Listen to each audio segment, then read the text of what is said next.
যে সত্যিকারের অরিজিনালি যে গত কয়েকদিন পূর্বে জামিয়া রহমানিয়াতে আমি এসেছিলাম, সেখানে এসে আমি আমার মনকে, আমার অন্তরকে আমি দৃঢ় প্রতিজ্ঞা করে নিয়েছি, যদি সত্যিকারের অরিজিনাল মুজাদ্দিদ জামান ফুরফুরা বীর আবু বকর সিদ্দিক রাহমাতুল্লাহ আলাইহির তার নিদর্শন যদি ধরে রাখতে হয়, জামিয়া রহমানিয়া রেখেছে। নারে তাকবীর, আল্লাহু আকবার, আল্লাহু আকবার। দ্বিতীয় নম্বর, আজকে এখানে এসে দেখলাম মুফতি মাওলানা রজব আলী সাহেব আছেন এবং আমার খুব প্রিয় ভাই, যাকে আমি খুবই শ্রদ্ধা করি, জনাব হযরত মাওলানা মুফতি আব্দুল মতিন সাহেব আছেন এবং এই মাদ্রাসা আপনার কি বলে যত শিক্ষক মন্ডলীরা আছেন, জ্ঞানীগুণী বুদ্ধিজীবী আছেন, মিডিয়া পারপাস যারা আছেন, প্রত্যেককে আমি ভালোবাসি এবং প্রত্যেকের অন্তর থেকে আমি ভালোবাসি এবং তাদের সকলকে আমি আমার অন্তরস্থল থেকে ফুরফুরা দরবার শরীফ বাইতুল মাল ওয়েলফেয়ার ট্রাস্টের তরফ থেকে মোবারকবাদ জানাই এবং আজকে এই মাদ্রাসার তরফ থেকে মোবারকবাদ জানাচ্ছি। সবাই উচ্চ আওয়াজে জোরে বলবেন আলহামদুলিল্লাহ। এখানে বেশি কিছু বলার নাই, এখানে বেশি কিছু আমাদের বলার নাই। এক নম্বর কথা হলো শিক্ষা হলো জাতির মেরুদণ্ড। দ্বিতীয় নম্বর, আজকে যতগুলো মহিলা বাচ্চারা মেয়েরা এখানে লেখাপড়া করছে, একটা মেয়ে শরিয়ত তরিকত ইলম অর্জন করে সে যখন বড় হবে, তার বিয়ে শাদী হবে, তার ছেলে তার মেয়ে, আল্লাহ পাক দুটো হোক, তিনটে হোক, পাঁচটা হোক, সাতটা হোক, আল্লাহ যতগুলো বাচ্চা দেবে তাদের সে মানুষ করতে হবে। এক নম্বর, একটা মেয়ে যদি শিক্ষিত হয় 10টা বাচ্চাকে সে শিক্ষিত করতে পারবে। একটা মেয়ে যদি শিক্ষিত হয়, তার বাড়ির শ্বশুর বাড়ির তার শ্বশুর শাশুড়িকে তার সঙ্গে তার কোন রকম মতানৈক্য হবে না। বিশেষ করে আজকে যে শিক্ষা দেওয়া হচ্ছে দিনী শিক্ষা, দিনী শিক্ষার সঙ্গে আরেকটা শিক্ষার কথা আমি বলবো, সেটা অন্য কিছুই নয়। সব থেকে আমরা খুবই চিন্তার মধ্যে রয়ে যাই, যখন মেয়ে যখন আস্তে আস্তে বড় হয়, মেয়েটার বিয়ে দেবো কি করে, মেয়েটার বিয়ে দেবো কোথায়, কোন ছেলে পাবো, কোন ছেলেটি ভালো, কোন মেয়েটি ভালো, এইরকম আমরা চিন্তা ভাবনা করি। তারই জন্য এই মাদ্রাসায় আমি এসেছি। আর একটা কথা আপনাদের কাছে ছোট্ট করে বলবো, সেটা অন্য কিছু নয়, সেটা হলো একটি মেয়েকে যখন এখান থেকে আলেম পাস করানো হবে, এখানে কোন ক্লাস পর্যন্ত আছে, দাওরা হাদিস যখন কমপ্লিট হয়ে যাবে, তাদের ঘরে এখান থেকে ইনসুলিন দেওয়া, সুগারের ইনসুলিন দেওয়া, এই শিক্ষাটা দিতে হবে।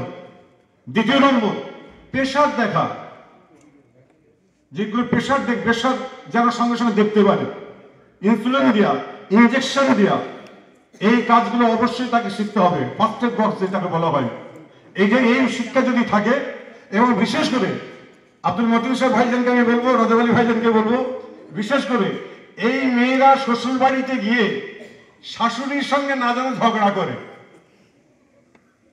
শাশুড়ির সঙ্গে না যেন ঝগড়া করে, ওই শিক্ষা কিন্তু এখন দেয়া হচ্ছে, অনেক জায়গায় দেওয়া চলছে অলরেডি।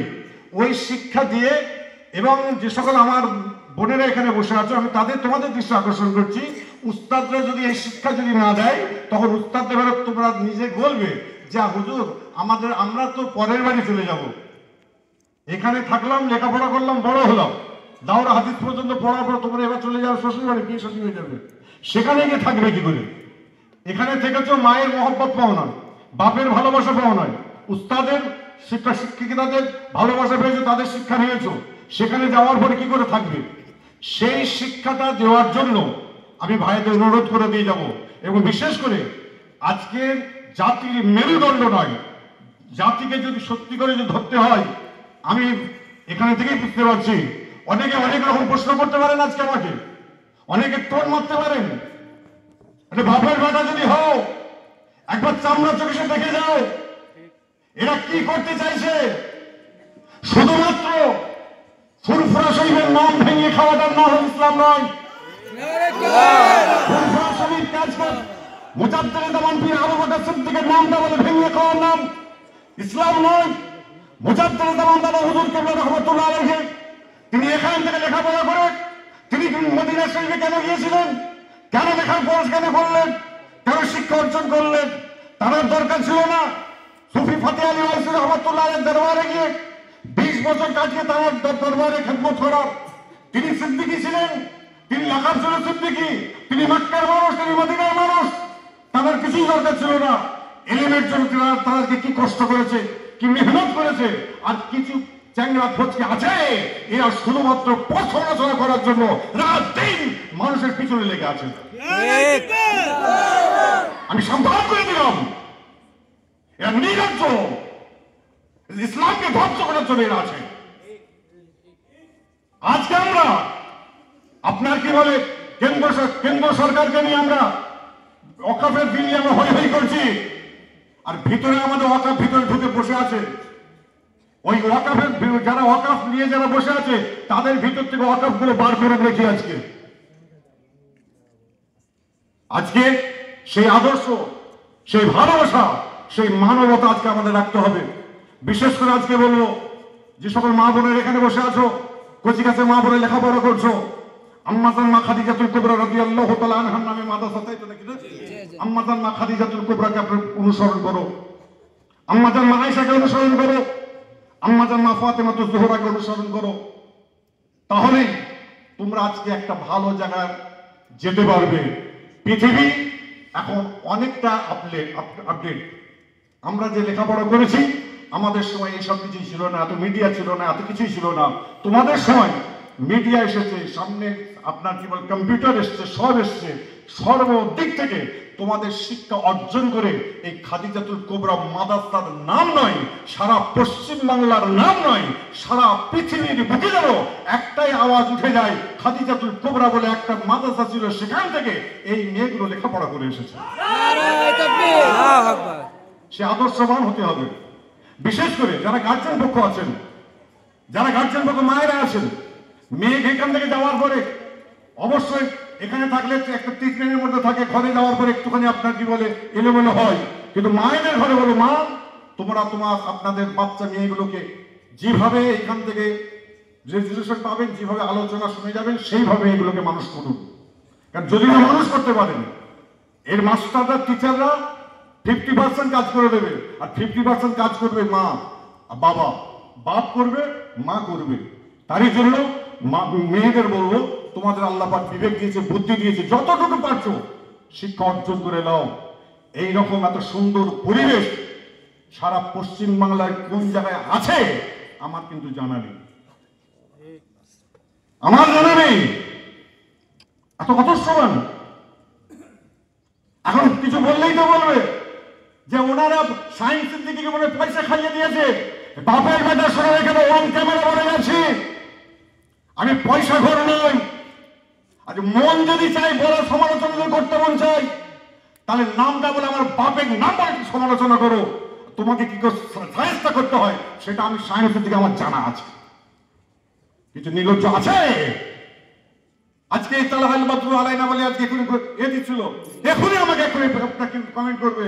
আল্লাহর নবী যখন এসে তখন এরকম করে আসছিল, এই না নবী পার হয়ে যাচ্ছে, নওজুবিল্লাহ। এই আইটা আমরা স্বীকার করি, এটা আমরা স্বীকার করি। আসল কথা হলে এলেম তো নাই এদের, এটা তো এলেম তো পাখির মতো এলেম। এলেমের গভীরতা নিয়ে এসো, হাদিসের গভীরতা নিয়ে এসো। সারে বেকায়া কিতাবটা খোলো, মাকামাতে হারিরি কিতাবটা খোলো, পড়াও। কে বলছে আমি কোনোদিন আপনার কি বলে এতে আসিনি, আমি লাইভে আসিনি, মুখ দেখা যায় না, ভুঁড়িটা দেখা যাচ্ছে, ভুঁড়ি থর করে কাঁপছে। আর আমি জীবনে কোনোদিন আমি লাইভে আসিনি, তো লাইভে এসেছে কেন সাহেব? নির্লজ্জ কোথাকারে। হ্যাঁ, ভুঁড়ি লড়ছে, ভুঁড়ি দেখাচ্ছে, খালি বাজে সাইফুদ্দিন হুজুর, আর একদিকে আপনার কি বলে কালিমুল্লাহ হুজুর, বল্লা বেটা আবুল ফরা হুজুর, দারুল উলুম দেওবন্দের ছাত্র ছিল, মৌলানা জাকারিয়া সাহেবের ছাত্র আমার মা। কতটা গোড়া আব্বু নয়, মৌলানা জাকারিয়া সাহেবের কথা কিছু কথাবার্তা আমার ভিতরে ঢুকিয়ে রেখেছে আমার বাপ। আদর্শ আমার জানা আছে। কি আমি যদি না করি বলে উঠবে, উনি না ফুরফুরা থেকে বার হয়ে গেছে, আমাকে বার করে দিন, আমাকে ফুরফুরা থেকে বার করে দিন। আবার চেংড়া ফচকে ছেলেগুলো বলা শুরু করেছে, সায়েন্সের দিকে কে বয়কট করবে ফেসবুকে দেখান তো, লিখেন তো দেখি, বাপের বেটা হও তোরা সবাই বয়কট করতে, রিজিকের মালিক আমার আল্লাহ, রিজিকের মালিক আল্লাহ। কারো খোসামতি করে আমার বাবু চলেনি, আমি চলিনি। আমার দাদু হচ্ছে শেখরা হুজুর কেবলা। মাত্র তোমাদের বলে যায়, বাচ্চা মেয়েরা যারা বসে আছো, আমার দাদু যান 28 বছর বয়সে দুনিয়া থেকে বিদায় নিয়েছিলেন। আমার বাপের বয়স তখন 6 বছর। আমার আব্বা যান 4 হুজুর কেবলাকে পীর বলে মেনে নিয়েছিলেন। তিনি সেই শিক্ষা পেয়েছিলেন, চাচাদের কাছ থেকে পেয়েছিলেন সেই শিক্ষা পেয়ে তিনি বড় আলেম হয়েছিলেন, জ্ঞান অর্জন করেছিলেন। মোল্লা আব্দুল মতিন সাহেবকে জিজ্ঞাসা করবেন, আলাদাভাবে জিজ্ঞাসা করবেন, রজব আলী সাহেবকে আলাদাভাবে জিজ্ঞাসা করবেন যে তিনি কেমন মানুষ ছিলেন। তিনি এই আদর্শগুলোকে এত ভালোবাসতেন এবং শিক্ষা প্রতিষ্ঠানগুলোকে এত ভালোবাসতেন। তারই জন্য আজকে আমি দেখছিলাম, আজকে আমার যে এখানে আসা এবং আমাকে নিয়ে সবাই যে এত সমালোচনায় পড়ে গেছে, একটাই কারণ, আমি দেখলাম ওয়াকফ স্টেট নিয়ে যখন সবাই মিলে যখন এক জায়গায় হয়ে গেলেন, আজকে আমরা কেন এক জায়গায় হব না? কেন আমরা কেন এক জায়গায় হব না? আমরা এক জায়গায় হয়েছি, আপনাদের কারো কষ্ট হচ্ছে? বাইরের ভাইদের কারো কষ্ট হচ্ছে? আমি এসেছি বলে মনে ব্যথা লাগছে নাকি কারো? হ্যাঁ, কারো সমালোচনা শুরু হয়ে গেছে নাকি? সমালোচনা করে লাভ নেই বাপ। আমরা শুনে রেখে দেন, আমরা আছি, থাকবো এবং কাল কিয়ামত পর্যন্ত প্রতিষ্ঠানগুলো যেভাবে চালিয়ে যাওয়ার হয় আমরা সেইভাবে চালিয়ে যাব। রক্ত দিয়েও, বিন্দু দিয়ে হোক, সে আপনার অস্তিত্ব দিয়ে হোক, আমরা চালিয়ে যাবো ইনশাল্লাহ। আপনারা আমাদের পাশে থাকুন। আপনারা আমাদের যে ভালোবাসা দিয়েছেন, যে মানবতা দিয়েছেন, দীর্ঘ 22 বছর ধরে যে সম্পর্কটা ছিল না, সেই সম্পর্কটা বিচ্ছেদ করে আমি আজকে চিড়ে ফোটার মতো ঢুকে বেরিয়ে এসেছি। কেন? আমি দেখলাম আল্লাহ পাক কোরআনের মধ্যে বলেই দিয়েছে, বিসমিল্লাহির রহমানির রহিম, ওয়াতাসিমু বিহাবলিল্লাহি জামিআ ওয়া লা তাফাররাকু। খবরদার তোমরা ছড় খেয়ে যাও, তোমরা এক হয়ে যাও। কেন? এমন একটা সময় এসেছে আমাদের সকলকে, হিন্দু নয়, মুসলিম নয়, খ্রিস্টান নয়, বৌদ্ধ নয়, সর্বজাতির মানুষ আমরা এখানে বসবাস করি। এতগুলো মহিলা গেলে আমরা বসবাস করি। এলাকার মানুষ যদি আমাদের সাপোর্ট যদি না করে, হিন্দু ভাইরা যদি সাপোর্ট না করে, খ্রিস্টানরা যদি সাপোর্ট না করে, আমরা যাব কোথায়? কোথায় যাব? তারই জন্য আমরা এক হয়ে চলবো, এক হয়ে থাকবো। এবং যারা বাচ্চা মেয়েরা এখানে বসে আছো, তোমাদের 2 দিন আগে ছুটির কথা ছিল, কিন্তু আমি এই তারিখটা দেওয়ার জন্য মৌলানা রজব আলী সাহেব তিনি 2 দিন ছুটিকে পিছিয়ে দিয়েছেন। তার জন্য আমি খুব কষ্ট পেয়েছি। কেন আমি বলছিলাম যে কি দরকার ছিল, কথা বুঝতে পারছেন না। তা যাই হোক, আল্লাহ পাক করিয়েছেন, তোমাদের ছুটি হবে।